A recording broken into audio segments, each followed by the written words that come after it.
Hello, my name is Tony. Play Misty for me. Oh, okay. Look at me, I'm as helpless as a kitten up a tree. No, not that one. Look at me, I'm as helpless as a kitten up a tree. No, dear God, no, not Ray fucking Stevens.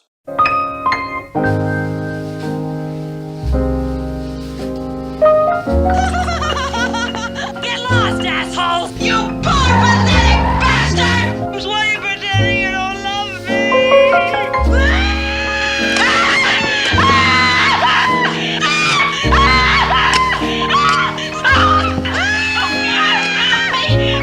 somebody help me! Yep, that's more like it. Clint Eastwood wasn't satisfied just being another Hollywood superstar actor. He aspired to direct his own films. He'd closely studied the likes of Leone and Siegel when they were directing him as something of an apprenticeship, and patiently learned the tricks of the trade. And in 1971 he made his first film as director and star. Play Misty for Me was a contemporary psycho-thriller, taking initial cues from Hitchcock, adding layers of proto-feminism and the then popular notion of the battle of the sexes. It coined prescient slasher flick tropes and introduced a concept of a female antagonist who would turn the leading male actor ideal of traditional assertive heroism upside down and invert it into one of frustrated victimhood. It was the forerunner of Fatal Attraction, and for my money did its streets better, provided you don't get too hung up on the inclusion of pretentious arty-farty romantic sex montage stylings and a prolonged doodling advert for a jazz festival. At its core, it's a natural evolution of Psycho, the next step, and to some extent the originator of the modern stalk and slash genre of motion pictures. Predictably enough, this being Eastwood and the early 70s, it's grounded in fading hippie culture, spreading disillusionment with the peace and love movement, and crafts another very human and emotional monster like Scorpio, who ain't gonna be coming back from the dead anytime soon, or appearing in multiple sequels of consistently deteriorating quality. Eastwood is Dave Garver, a DJ in Carmel, California, a hip, trendy, sun-drenched coastal enclave. Priapic Dave seems to be in the habit of nailing any woman remotely attractive and willing who happens to cross his path. He hosts a popular late-night radio show, broadcasting cool jazz and gothic romance poetry readings to his audience. His on-off girlfriend, Toby, Donna Mills, a little bit unhappy with Dave and his behaviour, has split the scene, man, to get her head together. Dave sort of misses her, but not enough to curtail his predatory sexual antics. Something which proves to be his undoing. Relaxing in his favourite watering hole with twinkly-eyed bartender Murphy, who, if he looks a bit familiar, is because he's played by Eastwood's friend and mentor Don Siegel, a young lady drinking alone catches his eye. Dave and Murphy engage in a nonsensical made-up game with corks and bottle caps which attracts the young lady's attention. It's a ploy to get chicks interested and reel them in. Now, I've played a lot of nonsensical made-up games in pubs, and no members of the opposite sex has ever shown the slightest interest. Granted, they usually involve guzzling fish tanks full of beer, falling over, and showcasing involuntary incontinence like it's an art form. And then I'm not Clint Eastwood, blessed with a godlike capacity to make anything look cool, sexy and interesting. The chick is Evelyn Draper, Jessica Walter, and she's something else. Dave picks her up and drives her home. She admits she wasn't in the bar by accident, but after he name-checked the place on his show, thought she'd stop by on the off chance of meeting him. Dave clicks that she's the woman who's been routinely calling up when he's on air and requesting he play the old Erroll Garner jazz standard Misty. That's the title sorted. Not one to miss an open opportunity, so to speak, he gives her the benefit of a good dicking, which is a bit of a mistake as things turn out. It's not long before Evelyn begins to get possessive and overzealous, insinuating herself into Dave's life at every opportunity, turning up unannounced, acting like they're involved in a serious relationship when Dave believes it to be just another casual fling. She lands at his place naked except for a coat, which she discards in potential view of Dave's neighbours. She disrupts his business lunch with an older female radio exec in an eye-popping tantrum of violent, irrational jealousy. Her moods swing from stable to frighteningly aggressive in an instant. When he tries to gently brush her off, she slashes her wrists in his bathroom. Not the most rational, well-adjusted of reactions. She is persistent and manipulative, not responding at all philosophically to rejection, it seems.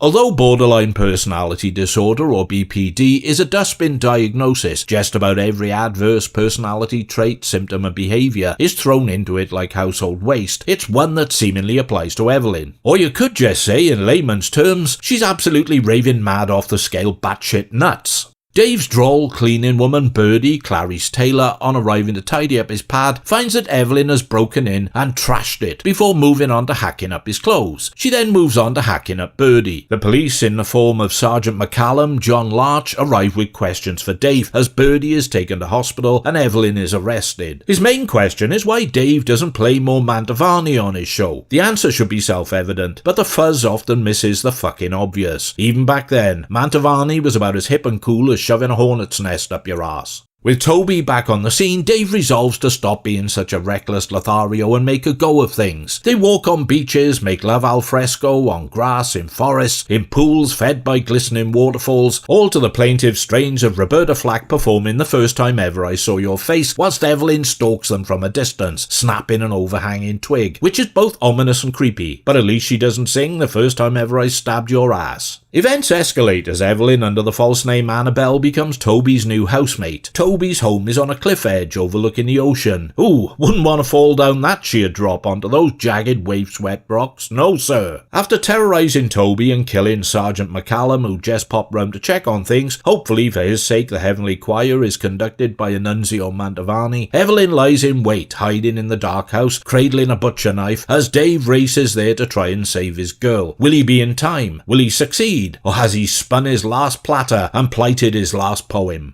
Well, given a bankroll of $1 million and full creative control, Eastwood brought in Play Misty for Me 5 days early and $50,000 under budget. He moved the original shooting location from LA to Carmel because it allowed him to film in the local radio station, bars and other areas without having to waste money on expensive sets and interiors, and he lived there, so it was less of a commute. Don Siegel originally tagged along to lend Eastwood support, but then wound up taking on the role of Murphy the bartender. He brought cinematographer Bruce Surtees and composer Dee Barton along with him. Excellent choices that it worked out. The cinematography is lovely and dazzling, and Barton's cheesy jazz rock soundtrack is a polished period gem. The original screenplay was by Joe Hyams, with some added touch-ups and rewrites by Dean Reisner. It's a lively composition with a nice pithy vein and dark sarcastic humour running through it. The pair would provide the script for Dirty Harry. I really dig Play Misty for Me, man, or about 85% of it to be more precise.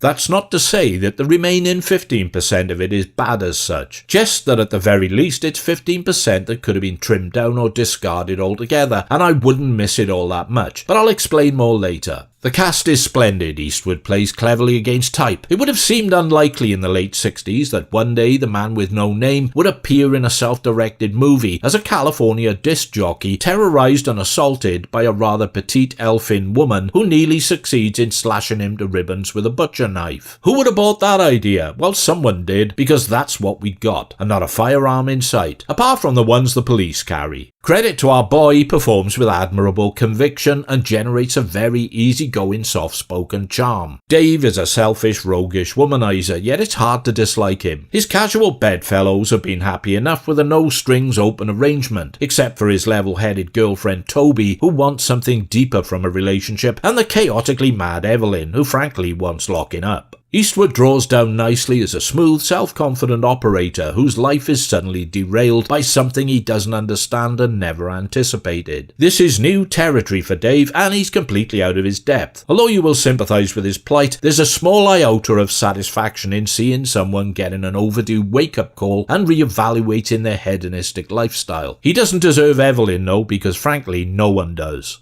Jessica Walter, physically neither your typical delicate rose or tanned California beach babe type, excels in making Evelyn one of the most seriously disturbing and evidently frightening women ever to grace the screen. It's her ordinary appearance that colours her shades of extra scary. She looks so, well, normal. When she loses the plot, she's like a souped-up howling banshee, a shrieking, foul-mouthed force of nature. She flips from completely reasonable and docile one moment to explosive, snarling, twisted aggressor in in an instant. The ultimate date from hell. The woman you pray you never accidentally hook up with. You know, the sort you have a one-night stand with and the next morning they're talking about meeting the parents, marriage, kids, picking out curtains, why they keep a straight razor under the bed, and they've barricaded the door when all you want to do is get the fuck out of there and never come back. You don't know? Fucking lucky for you then, chum. Evelyn's not exactly the innocent in all this, despite some obvious mitigating mental health issues, and is truly homicidally dangerous. The innocents are Toby, Birdie, and McCallum, collateral damage who end up her victims in one way or another. As part of a uniformly excellent supporting cast, Mills, Taylor, and Larch comprise a solid roster of integral characters, which also includes the great James McEachin as Al Monty, Dave's fellow radio host, and Don Siegel, whose cameo is a knowing slice of wry fun. Eastwood has brushed up on his Hitchcock, knows how to build suspense and deliver shocks. There is a clutch of jump scares, Evelyn frenziedly slash-attacking Birdie, later looming over a sleeping Dave in the dead of night, plunging a butcher knife down just before he wakes up and moves out of the way, the knife burying itself in his pillow, and her repeated dervish-like attacks yelling and whirling out of the darkness in Toby's clifftop studio to slice chunks out of Dave and ruin yet another of his seemingly endless supply of groovy shirts.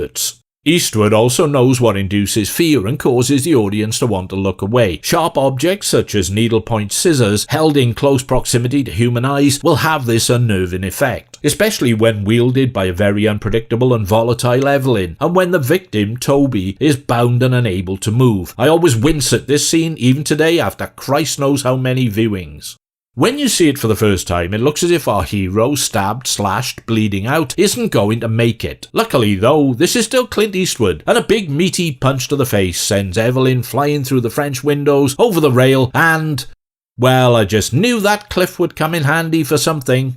Play Misty for me is vivid, intense, slick, suspenseful, scary, and if you didn't know better, you would swear Eastwood was a veteran director of many previous movies. Except for the 15%. 7.5% of which is the sex montage. Dave and Toby get it on whilst Roberta Flack warbles away in the background. It's very nicely filmed, very artful, slow as frozen molasses on a cold winter's day, and ultimately boring as fuck. For me anyway. Misty wasn't a mega hit at the box office, taking about 11 million in the States. Still healthy considering the small budget of 1 million or less. Some of the returns came from the art house crowd who really got off on lovingly crafted and pretentious montages like this. Eastwood knew that he could do what he wanted to, like the Flack track, bought the rights to use it for $2,000 and played it in its entirety, filming visuals to match the funereal pace. The art school contingent were happy, hooray for them.